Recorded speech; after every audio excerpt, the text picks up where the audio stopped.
As a result of several days of stubborn fighting, the Turkish-Libyan coalition managed to oust the enemy from several strongholds, which the rebels settled on former Libyan army and police facilities. All of them were located on the line between the old airport and the center of the capital of Libya, Tripoli. The international airport itself was seized on the second day after the start of the rebel offensive in Tripoli on April 6, 2019, and has since been held by its armed groups. In order to begin the operation to clean up the airport today, the coalition knocked out the enemy from Kibali Camp, Camp Hermuk, Camp Hamza, transport and artillery bases. The rebels departing from these strongholds retreated to the area of the airport, which is now undergoing artillery and airstrikes, and the infantry of government troops gradually seizes the airport, pushing the enemy from the north and west, leaving him the opportunity to go south. According to the spokesman for the Libyan army, Mohammed Kununu, fierce fighting is going on right now in Qasr bin Gashib, where the airport is located, and aviation has already destroyed 2 tanks and several enemy vehicles.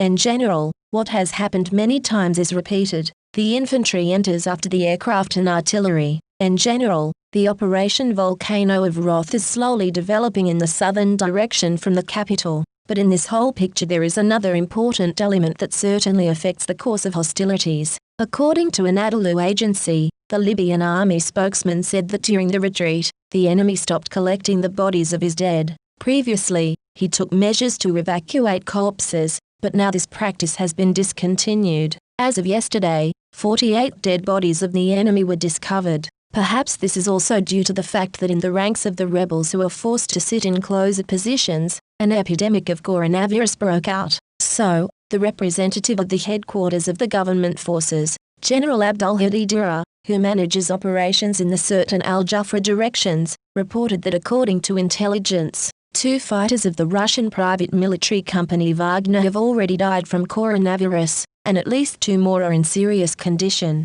These conclusions were made because 2 bodies of mercenaries from Wagner were transported by people in suits of biological protection. These are not all victims of the coronavirus. Several more soldiers from other groups of mercenaries died, and the situation there becomes critical. In general, the knot is being tightened there more and more, and all this should result in something large, and possibly decisive. But for now, there are fights for the international airport.